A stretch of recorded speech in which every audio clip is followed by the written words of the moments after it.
Fala galera, tudo bem com vocês? Comigo tá tudo ótimo, graças a Deus. Voltei para falar um pouco mais sobre o meu Jesus. Cara, gravo esse vídeo no dia conhecido socialmente como o Dia da Mentira. Mas, cara, eu não venho falar sobre uma mentira, eu quero conversar com vocês hoje sobre a única verdade. Num tempo onde o povo, todos nós temos relativizado a verdade, eu quero relembrar vocês que a verdade é única, que a verdade ela não pode ser relativizada e que a verdade ela está acima de todas as outras coisas. Porque a verdade na realidade ela nunca foi e nunca será a observação que cada um tem do dia a dia, do seu dia a dia, não. A verdade na realidade, na ótica cristã, na cosmovisão cristã, a verdade é uma pessoa. A verdade, ela é uma pessoa que veio na terra, não pecou, não errou, não se desviou, morreu no madeiro por mim e por você. Jesus Cristo disse lá em João, capítulo de número 8, versículo 32: E conhecereis a verdade, e a verdade vos libertará. Em João 8,36, Jesus diz: Se o Filho vos libertar, verdadeiramente sereis livres. João 14,6, Jesus diz: Eu sou o caminho, eu sou a verdade e eu sou a vida. E sabe, a verdade ela tem algumas características próprias.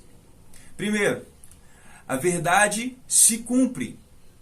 Quando o noivo e a noiva estão perante a autoridade ali religiosa, seja o pastor, seja o padre, e ele fala para os noivos fazerem os votos.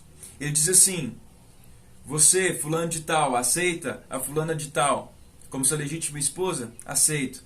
Na saúde, na doença, na riqueza e na pobreza, né, na alegria e na tristeza, até que a morte os separem?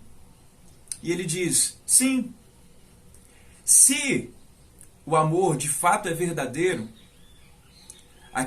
aqueles votos serão cumpridos até o fim da vida, e só a morte vai separar ambos. Então a primeira característica da verdade é que a verdade se cumpre. Tudo que é verdadeiro se cumpre. Olha só o que diz em Zacarias 9:9.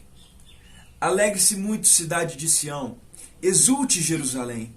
Eis que o seu rei vem a você justo e vitorioso, humilde e montado num jumento, um jumentinho, cria de jumenta.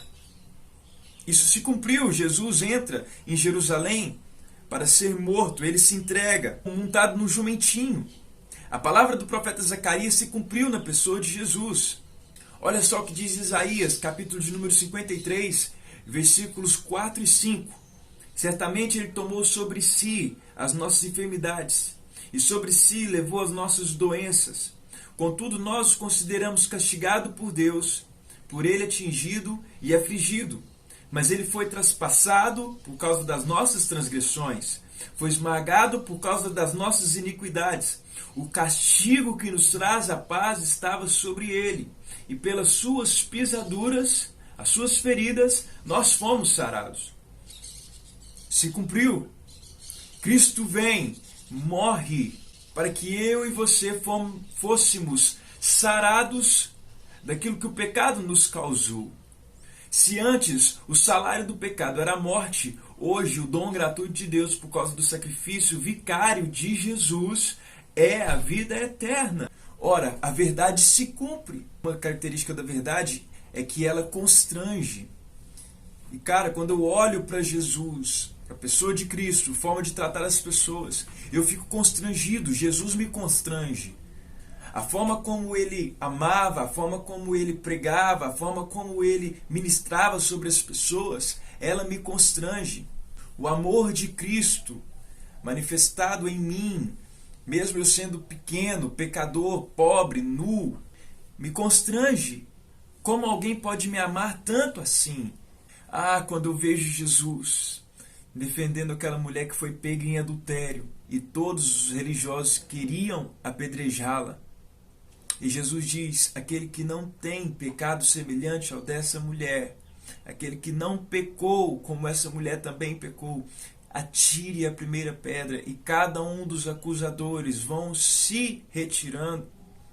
não tem como eu não ficar constrangido diante dessa verdade. Quando eu vejo Jesus perto de morrer, olhar para aqueles que gritaram, liberte Barrabás e mate Jesus, olhar para essas mesmas pessoas e dizer, Pai, perdoa-os porque eles não sabem o que fazem, não tem como eu, João Pedro, não ficar constrangido. Quando eu vejo Jesus voltar de entre os mortos para conversar com Pedro e perguntar para ele, Pedro, tu me amas? E reconciliar com Pedro, sendo que ele mesmo tinha negado Jesus por 3 vezes, e por 3 vezes Jesus também conserta Pedro, perguntando se ele ama de fato ao Messias.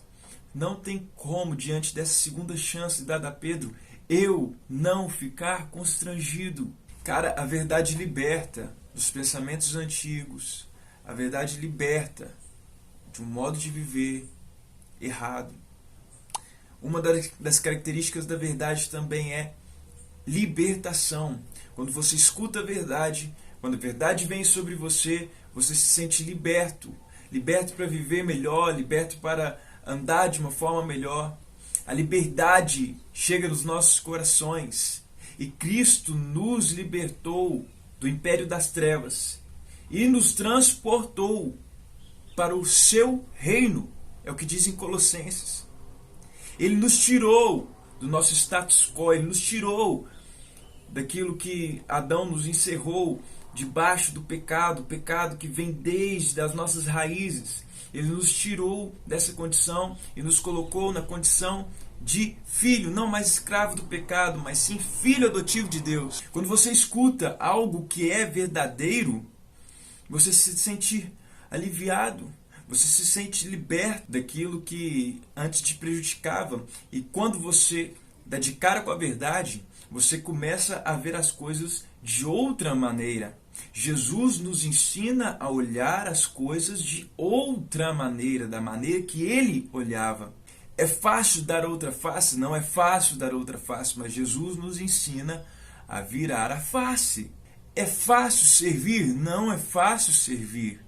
Mas Jesus Cristo disse que o maior é aquele que serve. E quando nós colocamos essas verdades em prática, nós vemos o quanto a nossa vida flui melhor. E cara, deixa eu te falar uma última característica da verdade. Eu podia citar muitas outras, mas eu vou citar só mais uma. A verdade nunca, nunca morre. Ei, tentaram matar a verdade numa cruz, mas ela ao terceiro dia ressuscitou. A verdade não tem como você matar ela. Você pode matar os propagadores da verdade, mas a verdade em si, ela sempre vai prevalecer. Jesus Cristo vive, reina e reinará para todo sempre, porque Ele é a verdade. Não queira relativizar Ele, porque Deus, Jesus Cristo, Ele é absoluto. Tá bom? Abraço. Com Deus, gente. Até a próxima.